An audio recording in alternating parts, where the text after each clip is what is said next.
Jerry, welcome to Trade Stock Podcast, man. It's great to have you. Justin, it's awesome to be here. Appreciate it. All right, guys, we got Jerry Schill on the podcast. He has 1,700 team members he oversees, incredible operation, CEO of the Landscape Collective now, and you've survived two PE companies, the second recap as a CEO. Congratulations on that, just as it sits. Yeah, I appreciate it. We built a business we're super proud of and appreciate everything that all of our team members provide for us every day to make this all happen. You guys have an amazing brand out there. Everyone I talked to, I got to meet your brother about a year ago at a Crest event, and that was amazing. You got a great operator. What's it? I'm sure you get this question a lot. What's it like working with your brother? Interesting. He's probably one of the greatest operators I've ever been around. I mean, if you need to get shit done, there is nobody I believe in this industry as good as him, and he can pull off anything. He doesn't ask anybody to do anything he's never done. And he's been awesome because I come up with a lot of the crazy ideas and handle a lot of the selling side of it. And he goes out and makes sure we can execute on it. So we wouldn't be here today without him. I love that. And I've gotten to work with my brother for a long time. He exited the business about 2 years ago, which was good for us. It was actually pretty awesome. He was able to exit and that was a whole thing, but it is amazing when you have your brother. I heard another podcast you did earlier this year where you talked about the trust that you have with family members. And I completely agree with that. You can trust your brother to always have your back, no matter how much you guys fight in the conference room. It's like when it comes down to it day to day, that trust is everything. Well, and I think even beyond just the execution piece of it, it's the courage, right, and the fortitude to tell you what you need to hear. I think sometimes we surround ourselves with people that want to be too respectful when you're proposing some crazy idea. And the one thing I got always count on my brother and several other people on our team to be candid and provide good feedback. So I appreciate him for that. Yeah. So Jerry, let's give the listeners a little bit of a bird's eye view of the company today. You guys started back in the early 90s, scrappy startup doing custom residential. You guys went all maintenance in 2010, and then you partnered with a sponsor, and you guys have had an incredible accelerated run for the last 5-6 years. Maybe just give us a couple of those big high level notes of the last 32, 33 years. How long have you guys been going? Yeah, 34 years. And I will tell you, I'm typical, right? I'm a serial entrepreneur. I love business. I love fixing things. I love challenging myself and the team to always build better. I've got a personal mantra to do good. And that means a lot of things personally and professionally. I still love what I do every day. It's been a lot of fun, but because I've been that serial entrepreneur, I've been involved actively in peer groups for decades at this point. Some of the greatest relationships I've developed have come from those peer groups, but I expanded beyond that, became a Vistage member 14 years ago. And when I reinvented the business in 2012 and decided to kind of pivot and do what we were doing today, that group has provided an unbelievable amount of experience and wisdom and thought leadership, really, as we continue to kind of grow and expand the business. We have taken this business in a box concept, right? How do you create this hedgehog? If you read Jim Collins' Good to Great, it's something, I'm not the greatest reader on the planet, and I'm not going to sit here and quote all kinds of different, lines from the book, but that hedgehog concept resonated big time with me. We had a P&L that had 15 different profit centers on it for years. And we slowly started to refine that down, working with gurus like Frank Ross and Kevin Kehoe and some of these other consultants. I think we've used every consultant in the industry, but continue to just always look for better ways to run and optimize the business. We really got laser focused on people utilization, right? How do we utilize our people year round? I didn't want to be one of these seasonal employers. And then how do you keep your equipment moving? So asset utilization. So those were the two big drivers for us. And as we started thinking about those things, we started thinking about ways to kind of clean up and refine the business. Maintenance made sense for us at the time. And today we're about 93% reoccurring revenue. I hear people talk about it all the time. It's like, you got to do one thing or the other. No, you just do what you love and just be great at it. And whether that's design build, and you guys do some crazy stuff, Yeah. My younger brother owns Green Impressions and does some crazy design build stuff in Cleveland, which is awesome. But like our thing has just been the maintenance side of the business. It was simple, it was repeatable, it was scalable, it was portable. So all those things. So we've been really successful since 2012, basically with about $2.5 million of the revenue. Today we're sitting right at 8 states in Canada. We've got an awesome team. I think we're pushing probably close to 2,000 people today. Wow. We talked and joked about it a little bit earlier. We still have the same issues and the same challenges that we've always had. We tend to make mistakes and solve them a lot faster today because we've surrounded ourselves with really smart, really cool people. And then, kind of on top of that, as I continue to think about growing and expanding the business, it didn't make sense for me to use all of my own personal capital. So we went out with Jeff Harkness, actually, from 3 Point Group, and raised some capital in our first round with Argon Capital. Was able to kind of bring the business that I had dreamed of and wanted to build over time to life, and just completed a new partnership with TrueArc out of New York. Same kind of folks. They're just really bought into the vision and the direction of the business and the things that we're doing, and are really excited to help us kind of take this to the next chapter and what we continue to build. Wow. I'm going to ask some questions on all the stuff you just hit on, but when you talk about the future, you guys 200 million, 2,000 team members, what does the next chapter look like for you guys? Well, somebody asked me in Vistage, I think in 2014, what I wanted to do, and I said I wanted to build $1 billion company, and it may come across a little funny or sound a little bit sarcastic, but for me, I mentioned it a minute ago, my mantra has always been do good. Yeah. And when I think about what we've been able to provide our customers and our people and the communities that we've been involved in, you can do a lot of good with that kind of business. And, we're not just kind of that moonshot kind of statement that I made. And it was really the catalyst for really getting people aligned culturally with what we were trying to do and bought into the vision and direction of the business to kind of, maybe we'll never get there, but we're going to keep pushing and try to do as much good as we can while I'm still at the helm.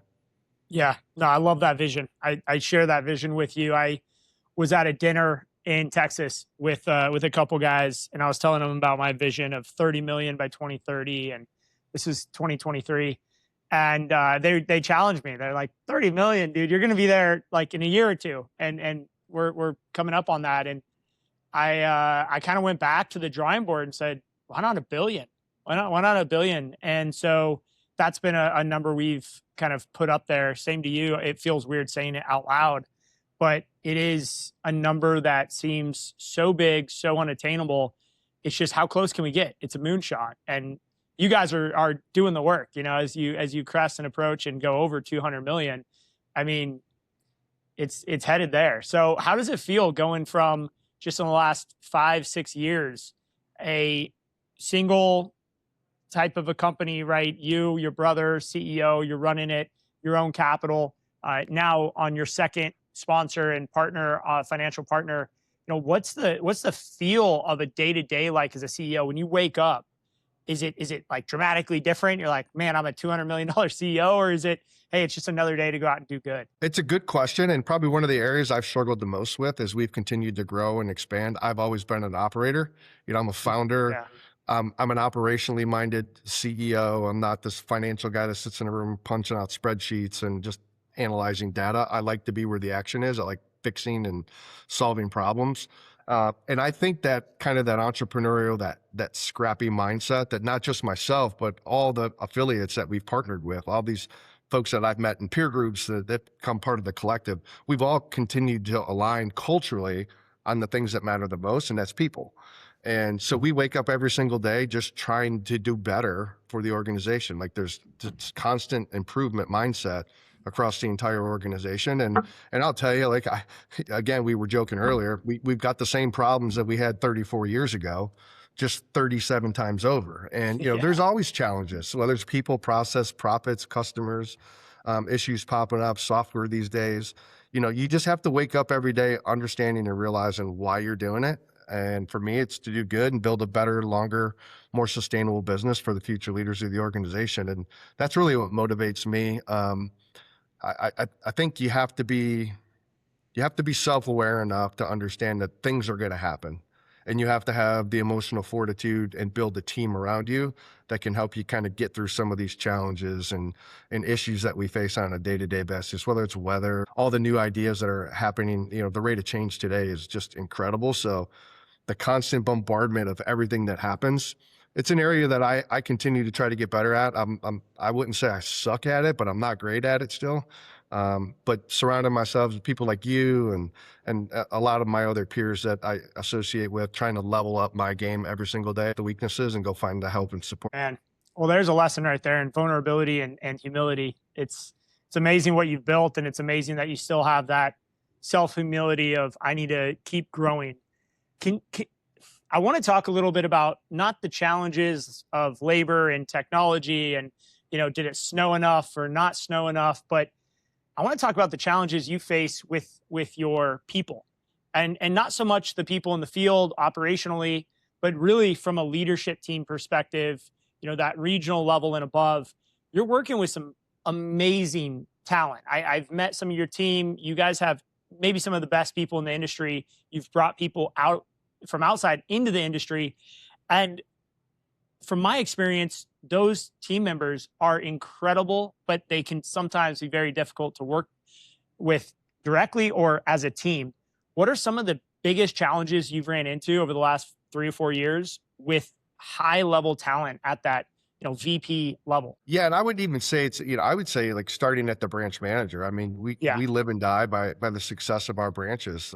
That we see a future in a leadership position within the organization. I believe in a very corporate-like business model. All of the power, so to speak, with some approval, and an authority matrix in place, happens at the regional level. Our goal has always been servant leadership. It's to remove the barriers and obstacles to growth. We are here to serve the people in the field, right? These are the folks that are out there making it happen every single day. So it's always been kind of a hire slow, fire fast mindset. And I think you have to surround yourself with culturally the people that believe in carrying out and executing the vision and the strategy that we've set forth in the organization. And if they're not, it's okay. They just need to go be happy somewhere else. And I think that's really important. And the reason we've been able to attract and retain some of the industry's best talent is because we really do put people first. And it's easy to say, it's not always easy to do. You have to have difficult conversations, and sometimes it requires, maybe separating from people. But at the end of the day, if you remember why your decisions become easier, and it's a lot easier to find the people that. What are some of those core values that you honor that help to indicate if someone's a good fit or not a good fit? Yeah, we have 3 simple core values. We're the Landscape Collective. We're a community of 12 brands at this point across 8 states in Canada. But there's 3 things that we've figured out that we all have in common, right? We're employee-centered, customer-focused, and champions in the communities we serve. Those are 3 foundational values that everybody has to believe in to be a part of our organization. And again, easy to say, easy to put it up on a wall, put it on your website, but you have to be willing to hire and fire based on those values. And, it's tough. It requires a lot of work, a lot of intentionality, but you have to ask the right questions and look at people's backgrounds. And, there's assessment tools out there, anything that you can use to give you kind of an edge up on making sure that you're going to find a good fit. You have to take advantage of it. So if there's an operator out there, CEO running a $5 to $10 million company, and they have someone that is just, they run half their company, right? Operations manager or division leader that is not fitting their core values, but without that person, they don't even know how they're going to get through tomorrow. Like, what's your advice to that person on how do you handle someone who's a great performer and does their job really well, but ultimately is not living the core values? Well, I think we all know the answer to that. And but how do you do it? We have people like that in our organization today that we probably know in our heart of hearts that we need to separate with, whether we've already made the decision to do that and we're preparing to do it, or we've just avoided it because it's comfortable. And we don't want to have the difficult conversation. And we kind of put that person over the rest of the team. We've all been through it. I think at some point, once it finally happens, you're like, oh shit, why didn't I? The thing for me that has resonated the most over the last probably 10 or 15 years of my career is people are watching you. People are Yeah. watching it. I think people generally know and appreciate, and I hope believe that I'm a good person and my heart's in the right place. But there are times when I put my head in the sand and kind of ignore things. And I'm fortunate that people will call me out on that because people are watching and evaluating you every day. And that's really the definition of leadership. And it's not always easy. And I think we're all guilty. We've all been there and done it. Challenges that exist today in some capacity that we need to deal with. I completely agree with that. And I think it's a good message to send out there to the world and to the next generation. We mentioned this before recording, but we're talking about how a lot of these newer companies that are being started are scaling to 5 and 10 million rapidly, like within just a few years. And I think a lot of those CEOs and entrepreneurs have not necessarily had to go through a case like this and make that decision. They've kind of like the team they started with is the team they have.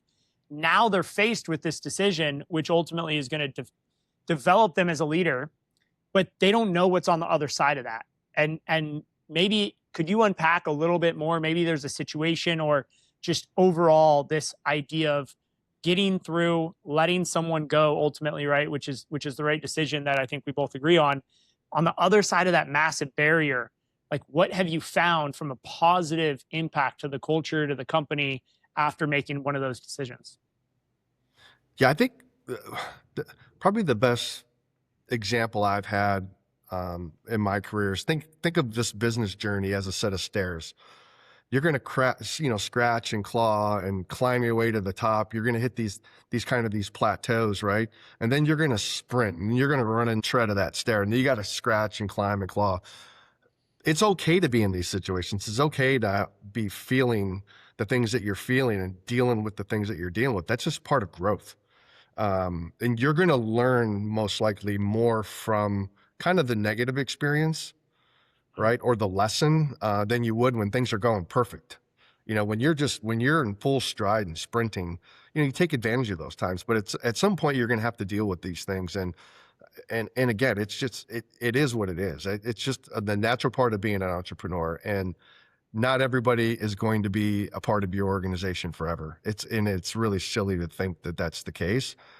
You surround yourself with the people you need at the right time for the right set of problems and circumstances, and you get what you can from those folks, help them, build out their careers and professionalize their lives and provide for their families. But at some point, whether it's, you know, they want to leave and go do something different, or you need them to go leave and do something different because you need a different set of skills or personality types or leadership qualities, that's okay. You just deal with it as you go. That's a great message. I think, I mean, I think a lot of people need to hear that. I need to hear that.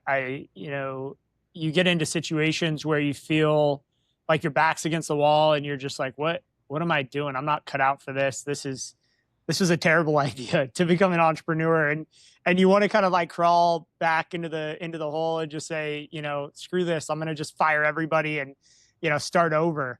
And I think it's really good to send the message that this isn't easy. I think Elon Musk or one of those guys have defined entrepreneurship of like, chewing glass and staring into the abyss. At your, lowest points, Jerry, what helps you get through those? You've talked about consultants, Vistage, coaching. Is some of that helping you get through those days and weeks when you just feel like, man, how am I going to get through the next few weeks? Well, for me, it really started out on the personal side. Like, I raised the kids by myself for a long time. And, I didn't have a clear succession plan in place. My brother wasn't interested in running the organization, from the top. God forbid something would happen. So we started having these type of conversations like, well, what's the business continuity plan? What's the business strategy look like? And my kids are all independently happy and doing their own things, and me and then asking them to be a part of the business. I wanted them to chart their own path and create their own lives. And they've done that. But for me, it's always been about building an organization that's sustainable. We've got so many people that have given so much of their lives and the time that their family, commits to being away from them in the spring and in the middle of winter events. But to me, that matters. Like that carries a lot of water for me. And I wanted to make sure that our team was going to be taken care of in the event something did happen. Yeah. So in terms of partnering with some private equity that we're with, it was just as much about I had a belief and a vision and a passion for what we were doing. I knew that we had built an amazing organization, had processes and people around us that could help execute. But the other part of it was making sure the organization was going to be sustainable long term if something happened. So for me, waking up every day, sell out for us and give 110% Yeah. every single day. That's what keeps me going. That's what keeps me motivated.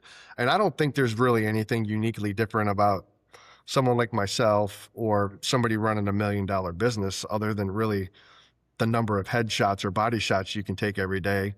And, you know, we're going to get knocked down. We've had good years. We've had bad years. We've never had a year that we didn't make that were just emotionally draining. And, sometimes, those were the best financial years that we've ever had. But, at the end of the day, if you bought in and you believe in the vision, the mission, and the purpose of your organization, I think that's the most important piece to remember is I think most successful people I know are not successful because they have money, it's because they have purpose. And for me, that's supporting our people, Yeah. Wow. regardless of what happens. You keep fighting. Yeah. Regardless of, yeah, the financial quarterly reports that come in or the complaints or the turnover with clients. Tell me a little bit about your day to day as the CEO of a $200 million company. What are you looking at? Do you have a morning routine that you look at numbers every day? What's kind of your cadence throughout a normal, here we are on a normal Wednesday. What does the day look like for you, Jerry? Normal is very subjective these days, but Yeah. I typically get up at 5:30 in the morning. I exercise, I read, I do all those things. So I get some me time in, and then I really start kind of diving into the schedule, the calendar. Invariably something always pops up. We've got a great team around me that is taking on a lot of the blocking and tackling and the day-to-day things. But if I have to stick my nose into something, I'll get involved in that. But pretty structured. I have an assistant that kind of helps manage not just my schedule, but our entire executive team so we can be as productive and valuable to the organization as we possibly can. But for the most part, I would say it's probably 60-70% well planned out. It built out in buckets of time so I can stay focused on certain things. And then the other 30% is kind of left open to deal with. Not perfect, but a lot better than normal. I still like to be in the branches.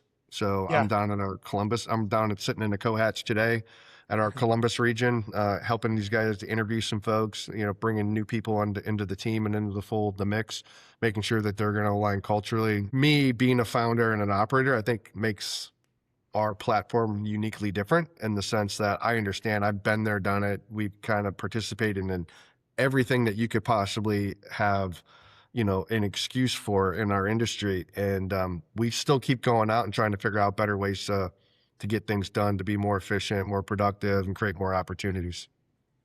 Love it. Love it. So when you're in the branch and you are helping to interview and you're around a team, I can already sense that you have an ability to connect with people at a deep level.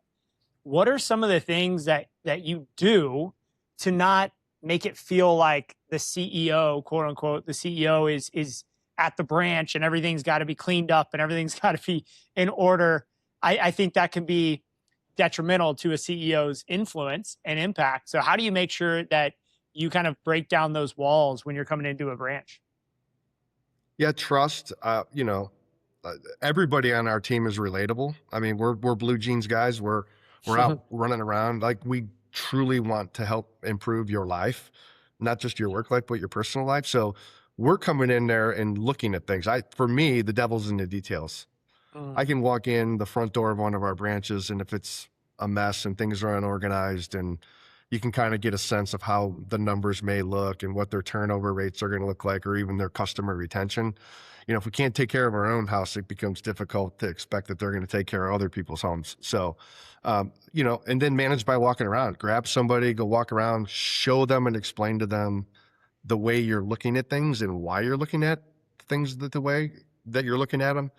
Help them understand that you care and you're just trying to create and add value. I think the why, we all say it, and I think we use it kind of interchangeably and probably a little bit too easily, but people need to understand, like, I have a vision and this direction I want to take the company and I want to do good. But at the end of the day, like all that little stuff matters, like the KPIs, 3 points here, 5 points there, the shop's a mess, fixed assets kind of sitting in a corner. Like all of those things matter. I want them thinking differently. I spend a couple hours at a branch with somebody and they get one good takeaway from it. And there's a connection between myself and the other leadership team and our folks at the branch. That's a big win for me. And people like to know that you care enough to get out and see them and spend some time with them as well. I don't get to do it enough. I can tell you that much. I could totally understand with the breadth and the wide width of your company. It's a lot of people, but you hit on trust at the very beginning. And I think that's a really key point here. You can't necessarily go into a branch, see issues, and just start, spitting feedback if you don't have trust. It's probably not going to land. How, if you walk into a branch and you see things, the devil's in the details that need to be improved, how do you go about giving that feedback to the team? I'm sure it's not just a matter of saying it to them right off the bat. Maybe it is. What's your take on how to provide feedback to a branch? Yeah. So typically the managing by walking around takes care of a lot of it. And then you just ask them to agree to a timeline to get things done. And I will personally ask them to copy me on an email when the things are resolved. I'm walking around with Plot on my phone, so I'm recording and doing different things so we don't forget. I want to be focused on the conversations that we're having, not taking notes and all the other stuff. So being able to share that kind of feedback. And I think if you're leading more with the carrot and not hitting them with a stick all the time, right, it becomes easier to have those conversations and people are open to them. So I have the same relationship with my executive team. We have an open door policy. Sometimes I think I should put some padlocks on it, but Yeah. we have a very transparent and very open kind of culture in the company. And if something's bothering somebody, they do not hesitate to kind of let you. I think that kind of works its way down through the organization. And, once people know you care about them, they're not. Yeah, I agree with that. You've talked about business in the box a number of times. I heard you on stage at a Leanscaper event last year, or earlier this year, one or the other, and you were talking about the business in the box and that concept. And I really, really love that. And I've been working on my own business in a box, and it's a lot harder than than you make it sound. You've definitely worked on this for a long time. What is a business in the box? Where'd you get that idea, and how do you scale that to 200 million? Well, purpose first and foremost, I think you have to have kind of a vision and know what your purpose is going to be.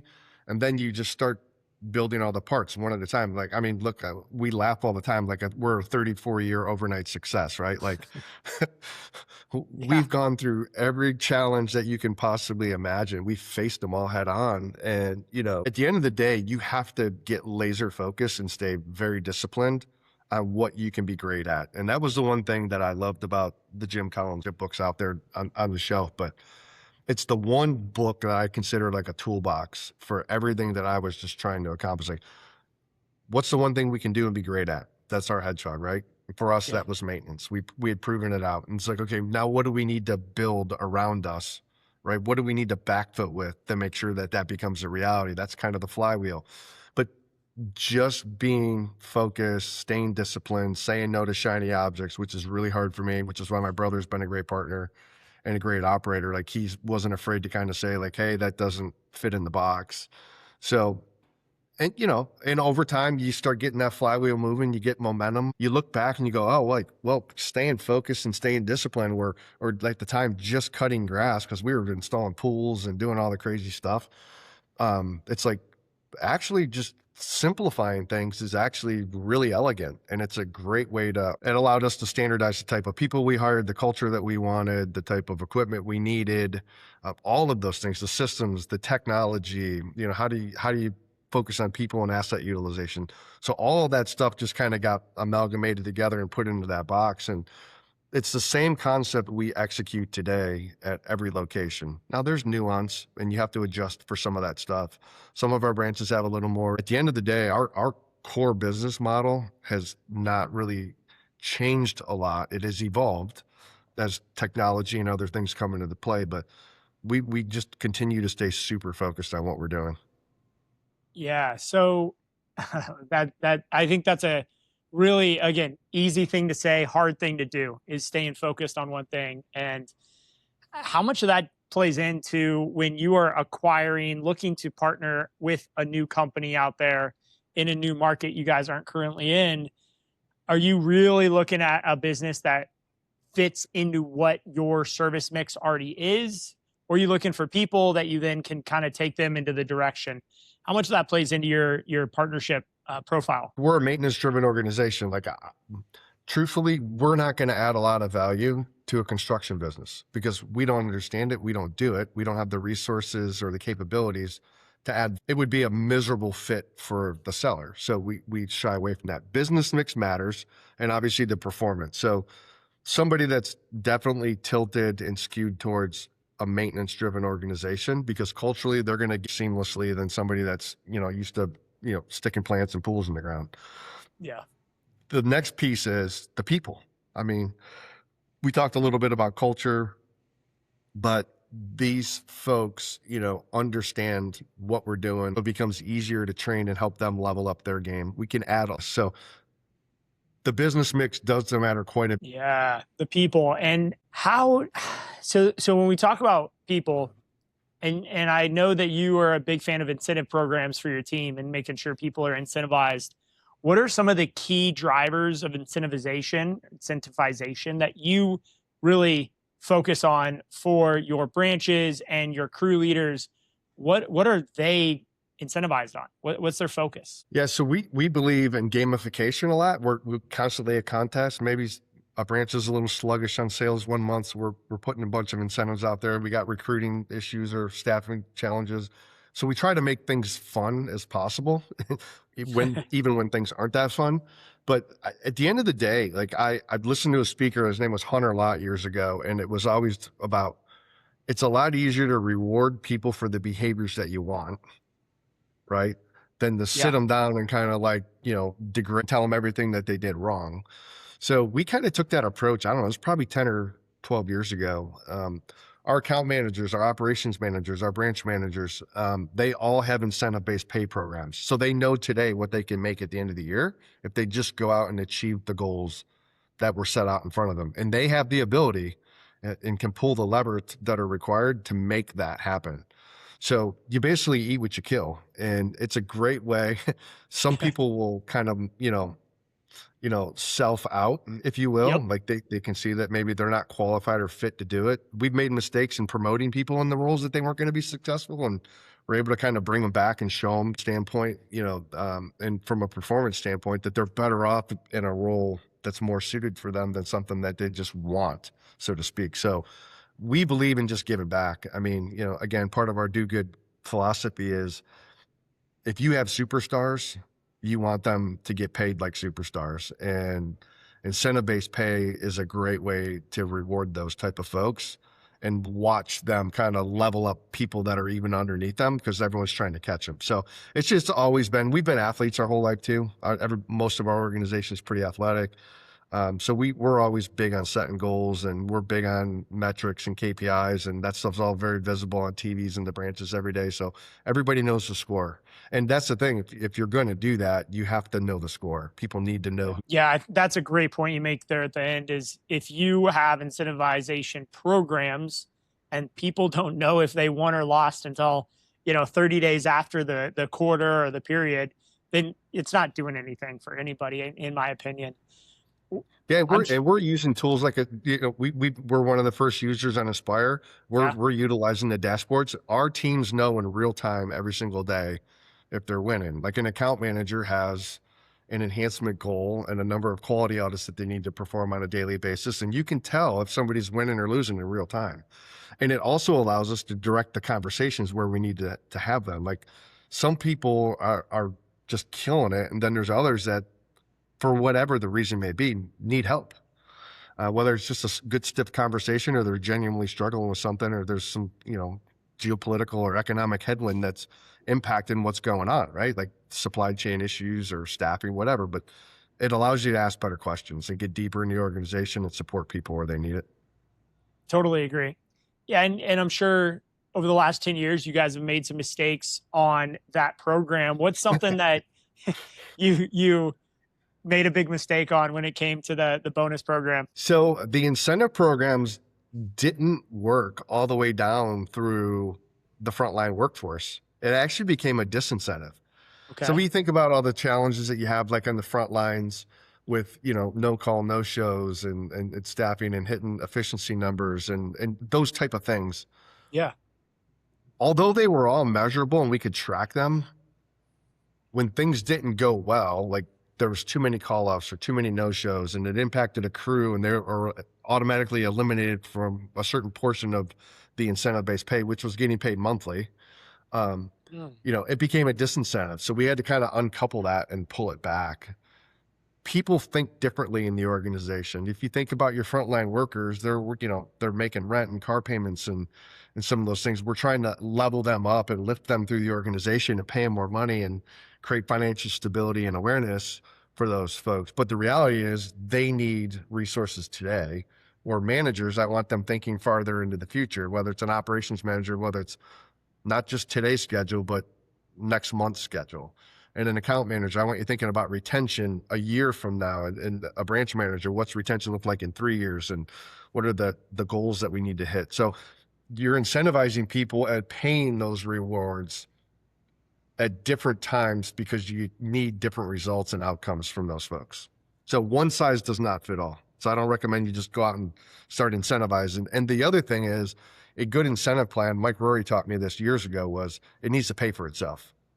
You should Yeah. be able to quantifiably go back, look at the P&L and figure out where you're generating the savings or the extra margin dollars to pay for these programs. These programs need to self-fund.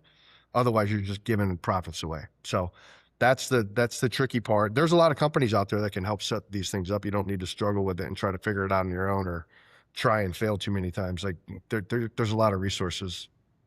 I totally agree with that. Yeah. So it's maybe a different cadence for regional managers or branch managers than your frontline team members.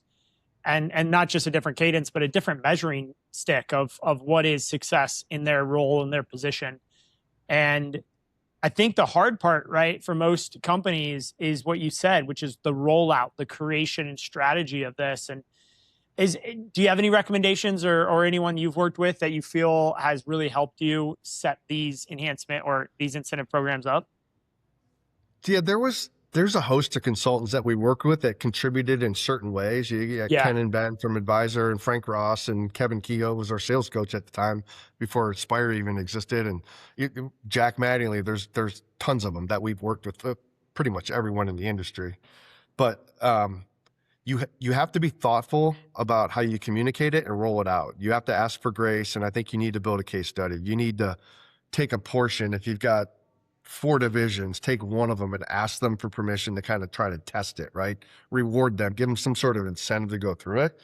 And then when we started rolling it out and getting more conviction about doing it, we started with our account managers because retention, enhancement sales, attachment rate, margin profile, all of those things are so important. We're like, if we can tweak this by 1% every single year for the next couple of years, like drives huge. So we tested it on the AMs. And once we had conviction around that, then we said, okay, let's go to the operations teams because they ultimately impact the outcomes on the account management side. So we just thoughtfully did it. It probably took us 5 years to roll it out across the board. And if you make a mistake, you just pivot and fix it, right? We took the high road and said, once we roll these things out, we're going to give up trust.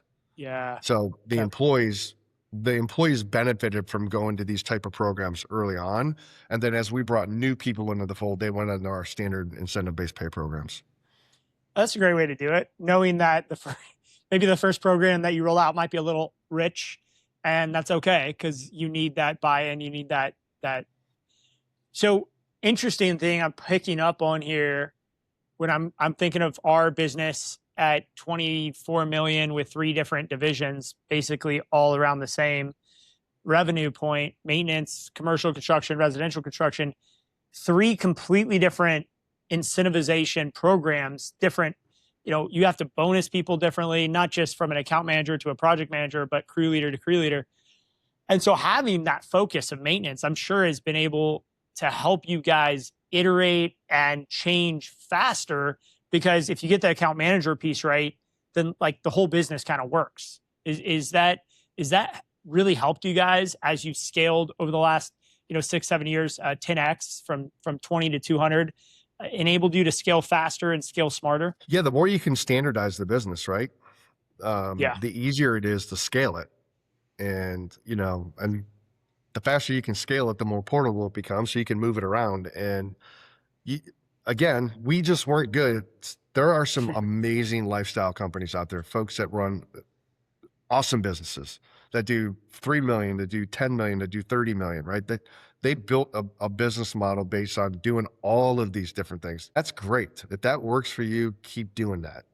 For us, it was about how do we refine it, kind of dumb it down so we can have this singular focus, right? And we can be great at doing this one thing. And when you get that laser focus, all of these other programs and initiatives that you want to roll out to your organization become easier to implement. Not easy, but easier to yeah. implement and roll out across the entire platform. You don't have to think about it and burn calories and kill brain cells every single week, every single job, every single profit center in the P&L. It's just kind of a rinse and repeat kind of scenario. Yeah, no, I love that. And I like how you say you can do it different ways. It's just, this is the way that has worked for you guys. And I think there's a lot of people who look at the larger companies. Let's just take all the companies over 100 million in our industry. And I think there's a lot of similarities in the idea that each of those companies does one thing really well. Like the Mariani Premier Group, they're great at design, build, custom residential. That's the lane that Frank has picked. And, there's others. When we talk about the biggest company, the gorilla of the industry, Brightview, publicly traded, which gives us some ability to really analyze that company on a quarterly basis based on their reporting and their stock performance. What are some of the things that you have looked at from Brightview and said, hey, that's actually a really good idea? And are there any other ideas that you've looked at that said, hey, we're probably not going to actually do that? We're going to try to learn from that company. How much of that do you guys pay attention to? To say we don't pay attention would be not completely truthful. What I will tell you is what Scott Brickman did for our industry with the Brickman organization, and then later KKR kind of consolidated into what is today Brightview. Two very different things, but Scott brought awareness to our industry, taught us that we could think differently, professionalize, created that kind of institutional capital curiosity. And since institutional capitals come into our space, right, look at the advancement in technology that exists. All that cash started flowing in. We got software. We've got things in a fraction of the amount of time that it used to take us to do it. So there's a lot of positive that have come out of that thing. You can also learn a lot from a bad situation. I believe like there are things that in the kind of merger of the two, big boys in the industry when Valley Crest and Brickman became KKR or Brightview, sorry. Yeah. There was this cultural collide, this clash, and this major emphasis and focus on just you make money through just margin controls and, you do it on the backs of people, not with people. So there was a lot of that stuff that as a spectator, you got to stand back. And I will tell you that our business is better today as a result of having a front row seat and seeing things that they did that didn't work. But kudos to them for getting after it. Like they did it. Like they went out there, they did something amazing. It's special. Now, is it perfect? No. I mean, does it have warts? Yes. Does everybody use them as a punching bag? Of course they do, but we've taken a different approach and we focus on us. We do things the way we do things, the SGM way we like to call it. But we're always watching. It's not just the Brightviews of the world. It's all the big organizations. Davy Trees in our backyard, probably one of the greatest green industry organizations on the planet. It's hard to find things that they do wrong, right? But they're a great organization. There's so many takeaways that you can get from all of these larger and smaller companies. We still mentor people. We still have people come in and shadow our businesses. I'll stop in and sit at a $3 million company and ask questions, and sometimes it's just kind of getting back into it to understand the new way of doing things. But I think you have to continue to be, history is a great, educator, but what are you going to do with it once you figure it out? Like, what are the good experiences, the bad experiences? How are you going to go out and execute on them? And that's what we really get laser focused on. I know I was tripping around there a little bit, but Yeah, no, I'm not one of these guys. I'm not one of these guys. I think a rising tide lifts all ship. And one of the yep. reasons I enjoy talking to you, ourselves, and I think everything happens for a reason in this industry. And I think, you can continue to learn and embrace the change that's taking place. 4 years ago, you wouldn't have caught anybody through them. And now it's standing room only and all these things because people realize the value creation that it affords you It's really amazing. And I completely agree with the influx of institutional capital. And I think there's more investor types that are looking to get into our industry, whether it be a venture backed system or something else coming out of the tech world. I think we're just going to continue to see more excitement and investments into the industry. And it's honestly, it's thanks to companies like you and what you've built, Jerry, and the Landscape Collective that you're standing up. It shows a some level of predictability of future cash flows around what you guys have been able to do and what you're headed and where you're going. So tell me a little bit about the equity piece when it comes to employees. When you typically bring on a sponsor, there is a carve out for a management pool or something. Did you guys do something like that? And what has been the pros and cons of a carve out? Yeah, it goes back to the incentive-based pay. We called it different things at different times in our career and on our journey, but we've always had a profit sharing plan in the company. Today, we have both the profit sharing, the incentives, and now we've got this opportunity for equity, and it's for going above and beyond. It's for key stakeholders in the organization that aren't just focused on the day-to-day aspect of their job, right? It's for value. Value for themselves, value for our shareholders, value for the rest of the organization and their families. It's super fun to be able to get people to participate in that. But it's sacred, and it's spread out deeply across our organization.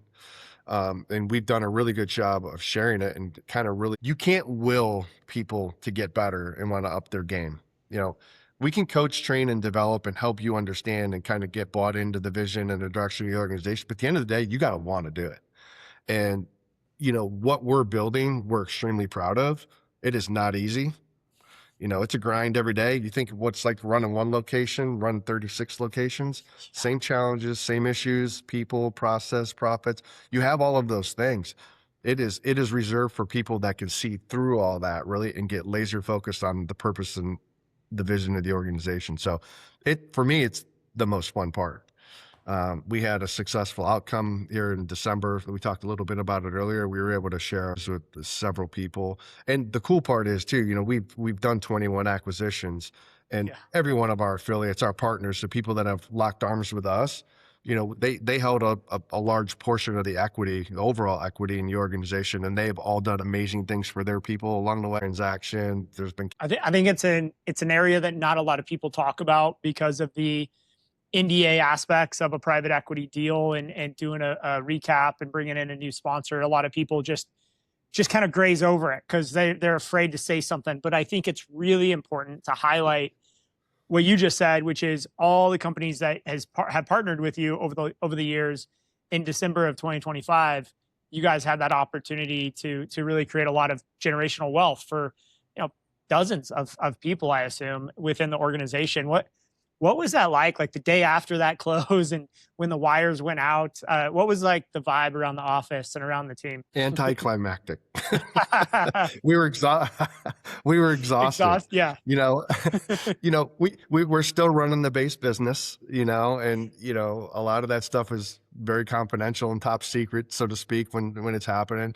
In addition to running the base business, we were also in the process of closing 3 acquisitions and going through our own transaction, of course. So it's a lot of work, but it's also a testament to the strong team we built when we needed to step out and kind of take care of business on the transaction side or step back into the integration piece of this. We've got people that are just waiting in line kind of to put their hand up and help, and which is why we take care of them. And, I think there's been this misconception. I think it's softening a little bit. People just have a negative connotation of private equity experience. And I always liken it to a bank. Yeah.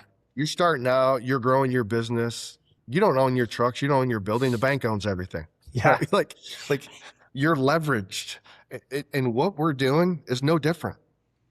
It's a non-traditional form of financing the growth of the business. So people kind of get hung up on losing control and private equity wants to strip your business. I'm here to tell you that if you're running your business and running it profitably in the way you're supposed to be running it, private equity has no interest whatsoever in running your business day to day. No interest. They loan you money. They help participate in the upside of the business so you can go out and continue to grow and expand and scale the business and do more of it. So I see all the haters on, I don't do social media, but I do get on LinkedIn every now and then.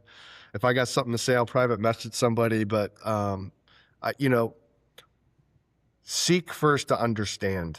Like if you're thinking about succession planning or business continuity, or you're simply getting started and you know you want to grow your personal net worth and get it to a certain size and unload it, do the homework.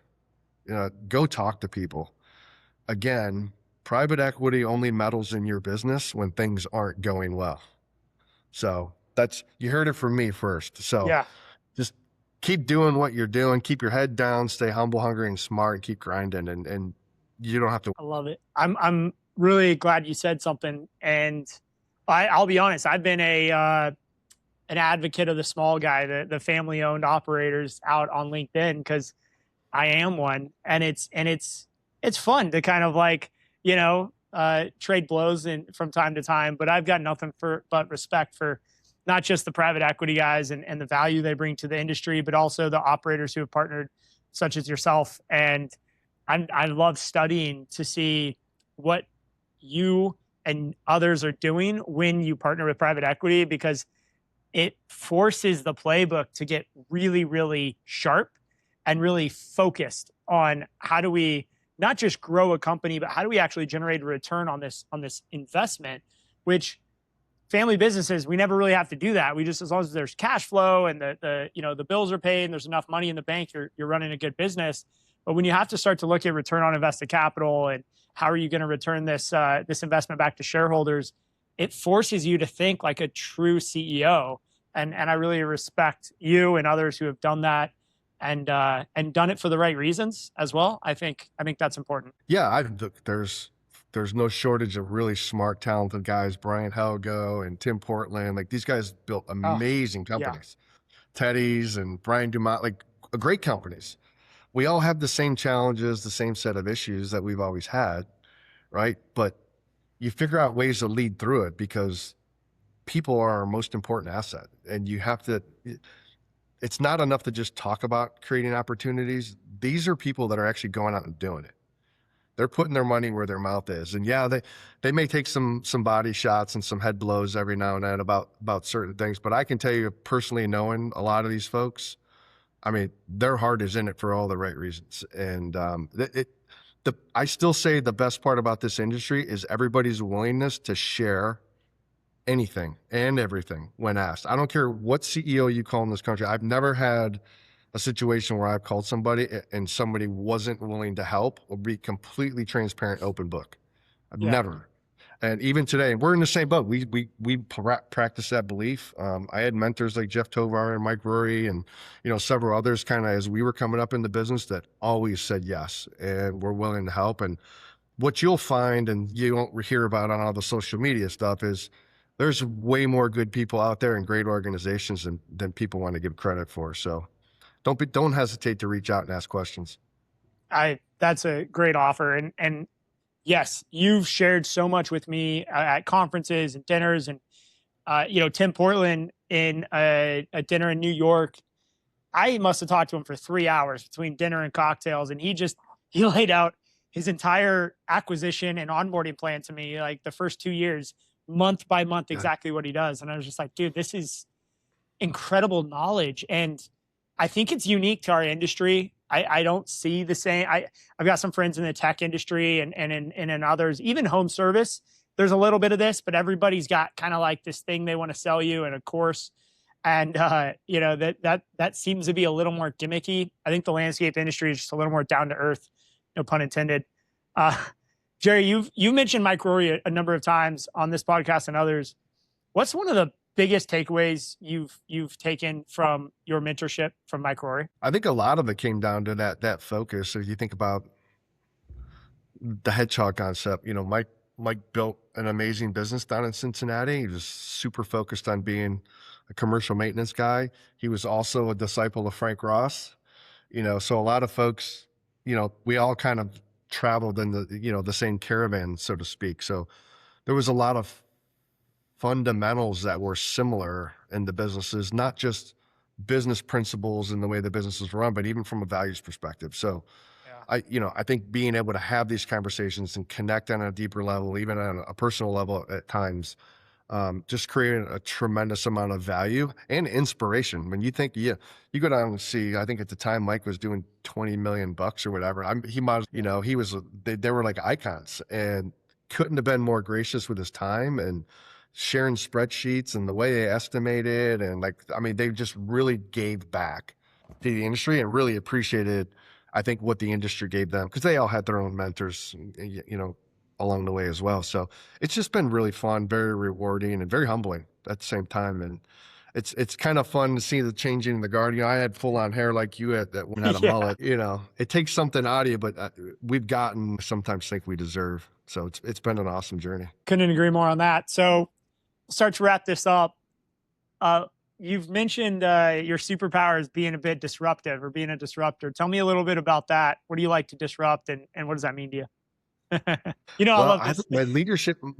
My leadership team calls it meddling. I just call it working.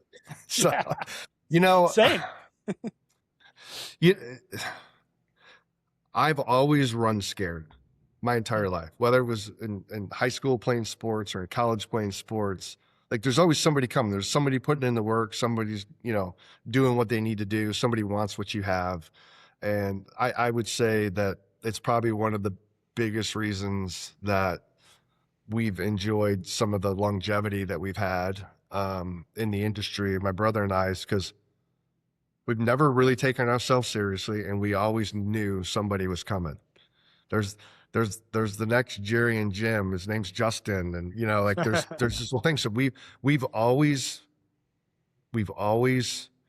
been wise enough to kind of keep our eyes open on what's going on in the industry. And you have to embrace change. Yeah. But we've surrounded ourselves with a bunch of really, really smart people. We've got a lot of really smart executive level leadership that are great with strategy and removing the administrative obstacles to our operational teams, but they've never really ran a business. Right. And, our ability to kind of separate those two and stay super focused on being great operators has allowed me the luxury of being able to say, I hear you, I see what you're trying to accomplish, but it doesn't work. So I'm looking at KPIs, I'm listening to conversations that are taking place, and I'm inserting myself where I think I need to, because somebody's coming. Somebody's always going to be chasing, and I don't want to get passed up on my watch.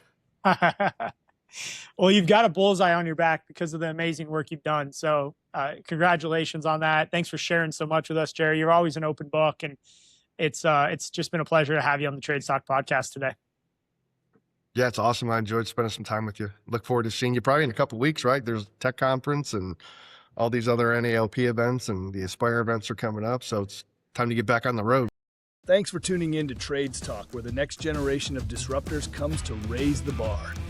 If you got value from today's episode, share it with someone in the trades who's ready to level up.